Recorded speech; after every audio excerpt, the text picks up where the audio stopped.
Je vais commencer par remplir les pots avec du terreau, tout type de plantation.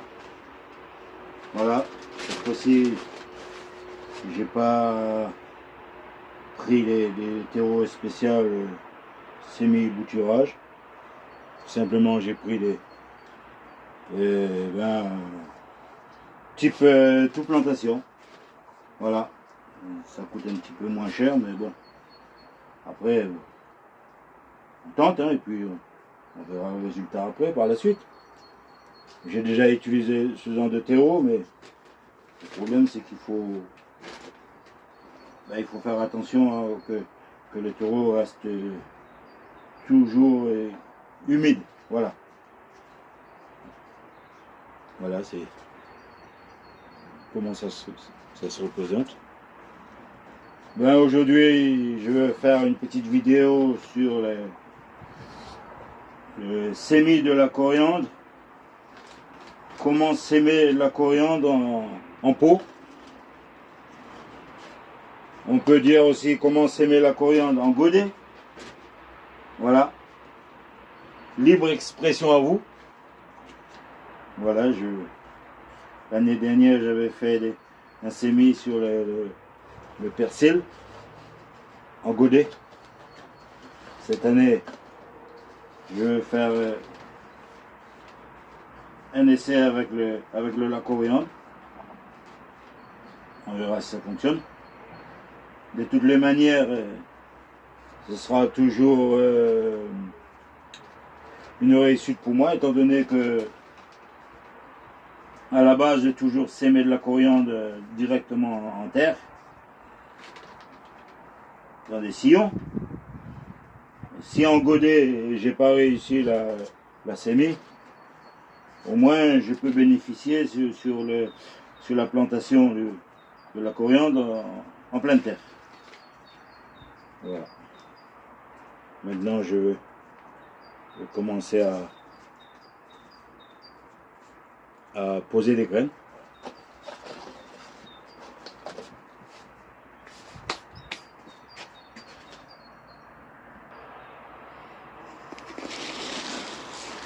Eh bien, on continue. Voilà. Maintenant, je veux passer par la deuxième étape, c'est-à-dire sémer les graines en pot ou en godet. Voilà, je veux s'aimer à peu près une dizaine de graines par godet. Voilà, on va y aller. Je veux faire ça délicatement. Voilà, d'habitude, les semis de coriandre, ça se passe en pleine terre. J'ai deux façons de le faire. J'ai une façon d'abord de laisser tremper les graines, ou bien de s'aimer directement en sillon, sans laisser tremper dans l'eau. Voilà. Mais là, cette fois-ci, je vais le faire en pot. Comme je vous ai dit avant, une dizaine de graines. Voilà, une dizaine, une douzaine. En tout cas, il ne faut pas en mettre de trop non plus, hein. Moi, je vais mettre une dizaine. Après, si vous voulez en mettre un petit peu plus, c'est votre engagement, hein. Moi, je vais faire une dizaine. Voilà. Je vais vous montrer ça un petit peu plus près à la caméra. On va rapprocher un peu. Voilà. Une dizaine de graines par godet. D'abord, je vous conseille de bien appuyer sur le terreau, hein. Voilà. Parce qu'après avoir sémé les graines, il faut recouvrir de 2 à 3 mm de terreau. Voilà, c'est pour ça qu'il faut il faut laisser un petit creux là, pour pouvoir compléter le godet. Voilà. Voilà, maintenant je continue à semer les graines. Voilà. J'espère que vous le voyez bien à la caméra. 3, 4, 5, 6, 7, 8, 9, 1, 6, 8, 9, 10. Une de plus ou une de moins, je pense qu'il n'y en a pas beaucoup d'importance. Parce qu'il ne faut pas en mettre de trop non plus dans le pot, parce que après les racines vont s'entasser. Et si vous n'avez pas le temps de le remettre directement en pleine terre, ben,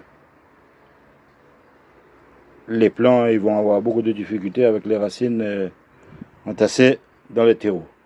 Après, il y a aussi le problème des pots, hein, ça dépend de ce que vous allez utiliser comme pot. Hein. Plus que le pot est volumineux, ben, moins vous aurez des problèmes pour l'enracinement des graines. Hein. 2, 4, 6, 8, 9, 10. Voilà, une dizaine. Une dizaine de graines. Je pense que ça suffit largement. Voilà. Après, je vais vous donner une autre petite astuce. L'année dernière, j'ai fait avec les persils. J'ai pas eu de soucis. Hein. Et les persils sont restés en pleine terre tout l'hiver. Et cette année, j'ai déjà fait une récolte de persil. Et je suis satisfait de ce que j'avais fait comme plantation, on peut dire. Voilà. Bon, vous pouvez aussi faire des petits trous là, des petits creux. Je vais vous montrer là. Des petits creux dans le pot. Bon, ça va pas être tellement visible à la caméra, mais bon. Voilà, j'ai fait des petits creux. Voilà, dans le pot. Comme je vous ai dit à l'instant, ça dépend de la dimension des pots. Hein. Là, les pots que j'ai pris, c'est un peu moyen, quoi, mais bon. Après, vous pouvez utiliser des pots beaucoup plus grandes. Moi, je pense que des pots plus grandes, vous aurez plus de chance, plus de réussite. Voilà. Voilà, 2, 4, 6, 8. Et au milieu, je vais mettre encore une deuxième, ça va faire 10. Voilà ce que ça représente. Comme j'ai dit, hein, une de plus, ça n'a aucune importance. Voilà comment ça se représente. Des petits creux. Voilà. Je vais bien vous le montrer à la caméra. Bon, c'est pas toujours évident, mais il y a toujours possibilité de bien faire. Il suffit juste d'avoir la patience. Voilà, celui qui n'a pas la patience, bon ben, c'est balle perdue. Hein. Bon, là j'ai mis 3 de plus, pas grave. Voilà, je vais encore faire des petits creux là. 5 petits trous. Voilà. Parce qu'après, il faut quand même recouvrir les graines. Recouvrir les graines et bien arroser. Il faut que ça soit bien humidifié pendant quelques jours. Hein, parce que vu la dimension des graines, et il faut qu'il reste humide, surtout au départ de la sémie. Hein.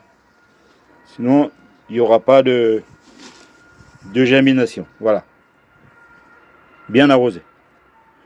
Là, 2, 4, 6, 8, 10. Voilà. Voilà, c'est ce que ça représente. Dans des petits creux. Bon, je vais faire tout mon possible pour que ça soit bien visible à la caméra. Voilà. Aujourd'hui en Alsace, il fait un petit peu froid quand même. Hein. Bon, je vois pas vraiment le rapport avec ce que je suis en train de faire, le sémi, mais je vous donne quand même la météo. C'est pas trop agréable. Dans ma serre, elle fait 20 degrés, mais à l'extérieur, ça fait à peu près 10 à 12 degrés. Hein. Et bien voilà mes amis, je pense que la vidéo va sur sa fin. Hein. Voilà. Je vais compléter les graines. Voilà. Bon là j'ai mis une graine de plus à chaque trou. Et je prends le risque pour moi. Après vous, c'est vous qui va décider si c'est une dizaine de graines par pot ou une douzaine de graines. C'est vous qui voyez en fonction de ce que vous avez comme pot. Parce qu'il existe aussi des pots plus petits. Et plus petits, il faut éviter de ne pas trop charger le pot avec des graines. Voilà. Maintenant, avant de terminer la petite sémie de coriandre en godet, et comme vous voyez à la caméra, ça se représente avec une dizaine de graines par pot, par godet. Mais avant de terminer la petite vidéo, je vais quand même finir ce que je devrais terminer. Ouais, MDR.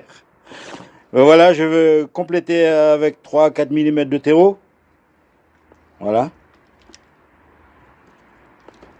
Pas trop, et il faut en mettre juste ce qu'il faut quand même. Hein. 3-4 mm de terreau. Voilà. Jusqu'à là, tout va bien. J'espère pour vous. Et cette façon de le faire, s'aimer les graines en godet, vous allez retrouver des dizaines et des youtubeurs ou jardiniers qui le font. Hein. Je suis pas le premier. Hein. Et ni le meilleur non plus. Hein. Voilà, et après chacun a sa façon de procéder, la manière, voilà, la manière de s'aimer ces petites graines là, miniatures là, la coriandre. Moi j'ai ma façon, et puis il y en a d'autres, ils ont leur façon de le faire. Voilà. Là j'ai terminé d'une petite couche de terreau au-dessus des graines. Je vais juste appuyer un peu légèrement. Voilà. Maintenant il faut attendre à peu près, on va dire, une dizaine de jours. Voilà. Petit conseil, gardez les semis bien humides. Voilà. Il faut pas avoir peur de l'humidifier correctement. Après, après c'est le temps aussi, hein, parce que faire le jardin c'est bien, mais il faut aussi avoir le temps, et puis ça dépend dans quelle situation que vous êtes. Voilà. Moi j'ai le temps parce que j'ai le temps. Mais pour les gens qui travaillent, voilà, qui a une activité professionnelle à côté, le jardin c'est pas une priorité, hein, mais au moins faire attention aux semis. Voilà. Et voilà, je vais arroser un peu. La vidéo se termine. Je vais vous souhaiter bon jardinage. Et il reste encore quelques petites secondes là. J'en profite pour vous dire aussi qu'il faut faire attention à bien humidifier la sémie. Hein. Voilà. Et faire le geste que je suis en train de faire maintenant à l'écran. Voilà, juste rajouter un peu d'eau pour compléter la sémie. Et le résultat, il faut attendre une dizaine de jours à peu près. Hein. Voilà, parce que la coriandre, vu qu'il y a une petite coquille au-dessus de la graine, petite protection là, on est bien obligé d'arroser au moins une fois par semaine, ou deux, hein, peut-être. Voilà. Et laisser à une température de 19 degrés maximum. Voilà, bon jardinage à vous. Bye bye.